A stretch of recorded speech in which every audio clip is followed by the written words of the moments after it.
کشف المحجوب میں حضرت علی بن عثمان اجویری المعروف داتا گنج بخش رحمہ اللہ تعالیٰ نے حضرت ابو علی شقیق بن ابراہیم ازدی رضی اللہ تعالیٰ عنہ کا ذکر خیر کیا ہے، اور آپ کے حوالے سے یہ بات لکھی ہے کہ آپ نے فرمایا جعل اللہ اہل طاعتہ احیاء فی مماتہم واہل المعاصی امواتا فی حیاتہم۔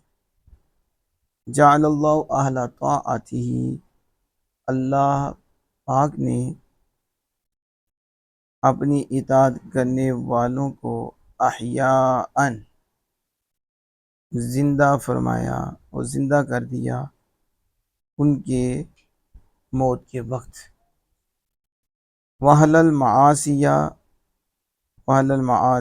اور گناہ گاروں کو مردہ کر دیا ان کی زندگی میں۔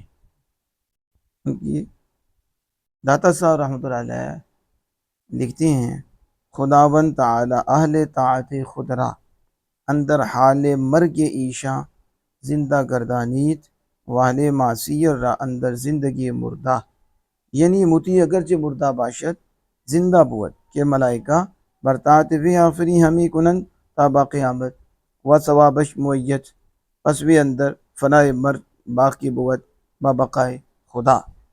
داتا صاحب فرماتے ہیں کہ اللہ تعالیٰ اپنی طاعت کرنے والوں کو ان کے مرنے کے وقت میں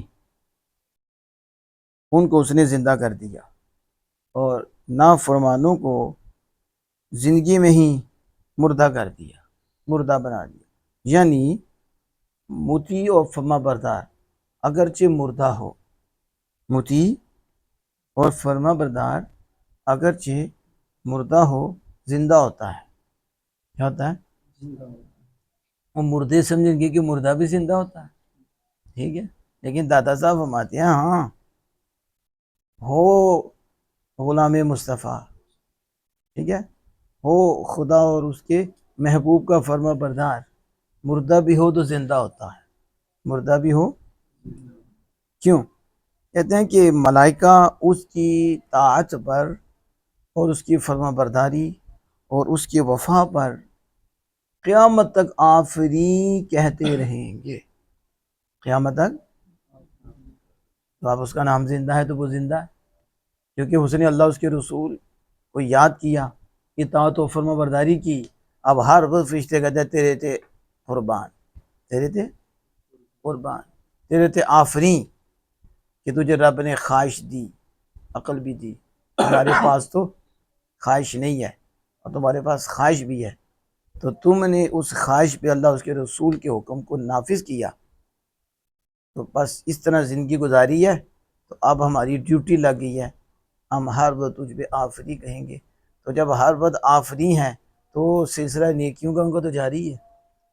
ہمارے وہ تو زندہ ہیں، اگرچہ مردہ ہیں پھر زندہ ہیں، کیونکہ فرشتے کیا کرتے ہیں؟ برطاعت وے آفری ہمیں کنت، فرشتے ان پر آفرین کہتے ہیں تابا قیامت، قیامت تک۔ وہ ثوابش معیت، محبت بھی ہوگی، اور اس کا ثواب ابدی، ثوابش محبت، اور ثواب کیا ہوگا؟ ابدی۔ تو پھر وہ کیسے مردہ ہوا؟ مردہ تو وہ ہے جس کا سلسلے ختم ہو جائے، یہ تو زندہ ہے کہ ہر گھڑی ان کا ثواب لکھا جا رہا ہے، کیونکہ انہوں نے زندگی اللہ عز و جل کی اطاعت میں گزاری ہے، فرما برداری میں گزاری ہے۔ تو داتا صاحب مطلب بس موت کے فنا ہونے میں وہ رب کی بقا کے ساتھ باقی ہو جاتے ہیں، رب باقی ہے تو انہوں نے یہاں باقی سے محبت کی ہے، فانی سے تو کی نہیں، تو جب فانی آئی تو پھر وہ باقی کے ساتھ باقی ہو گئے، اب اللہ کے ساتھ وہ باقی ہیں، تو اب ان کے ثواب کا سلسلہ بھی جاری ہے۔ سبق کیا ملا؟ سبق یہ ملا کہ اس دنیا میں رہتے ہوئے اللہ عز و جل کی رضا کو حاصل کرنا ہے، اور اللہ عز و جل کی اطاعت اور فرما برداری کرتے ہوئے زندگی بسر کرنی ہے۔ اللہ جل وعلا عمل کی توفیق عطا فرمائے۔